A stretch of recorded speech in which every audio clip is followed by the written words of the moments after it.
बातमी अमरावतीमधून आहे। अमरावतीमध्ये पांढरी खानमपूर गावाच्या प्रवेशद्वाराचा मुद्दा आता चांगलाच तापलाय। आंदोलकांचा विभागीय आयुक्त कार्यालयामध्ये शिरण्याचा प्रयत्न आहे आणि प्रशासनाच्या आज निर्णयानंतर आंदोलनाची पुढील दिशा ठरणार आहे।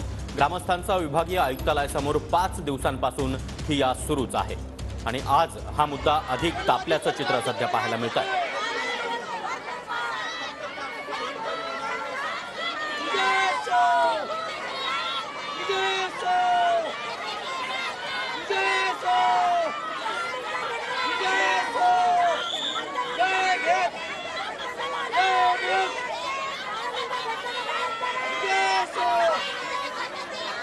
तर अमरावतीमधील आयुक्त कार्यालयासमोरील ही दृश्य आपण पाहतो आहोत। पांढरी खानमपूर गावच्या प्रवेशद्वाराचा मुद्दा चांगलाच तापलेला आहे आणि विभागीय आयुक्त कार्यालयामध्ये शिरण्याचा प्रयत्न इथल्या आंदोलकांनी केला। या संदर्भात अधिक माहिती देण्यासाठी आमचे प्रतिनिधी स्वप्नील उमप सध्या आपल्या सोबत आहेत। स्वप्नील, पांढरी खानमपूर गावच्या प्रवेशद्वाराचा मुद्दा चांगलाच तापल्याचं दिसतंय।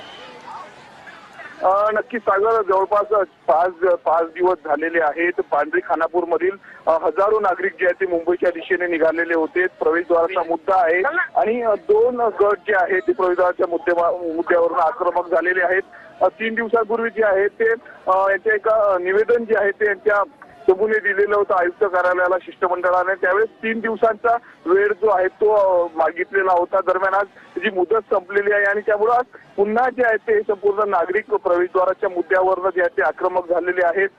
2 दिवसांपूर्वी अमरावतीचे पालकमंत्री चंद्रकांत दादा पाटील हे अमरावतीच्या दौऱ्यावर होते। त्या दरम्यान जे आहे त्यांनी या प्रवेशद्वाराच्या मुद्द्यावर जो आहे तो तोडगा काढण्याचं बोलत होतं। तरी देखील अनेक आता जर आपण बघतो पुन्हा हे नागरिक जे आहेत ते आक्रमक झालेले आहेत। दोन्ही महापुरुषांची नावं जी आहेत ती प्रवेशद्वारावर राहील असा देखील तोडगा काढण्यात आलेला होता। परंतु मात्र या आंदोलनाकडे आपलं लक्ष असणारच आहे। धन्यवाद तुम्ही दिलेल्या या सविस्तर माहितीसाठी।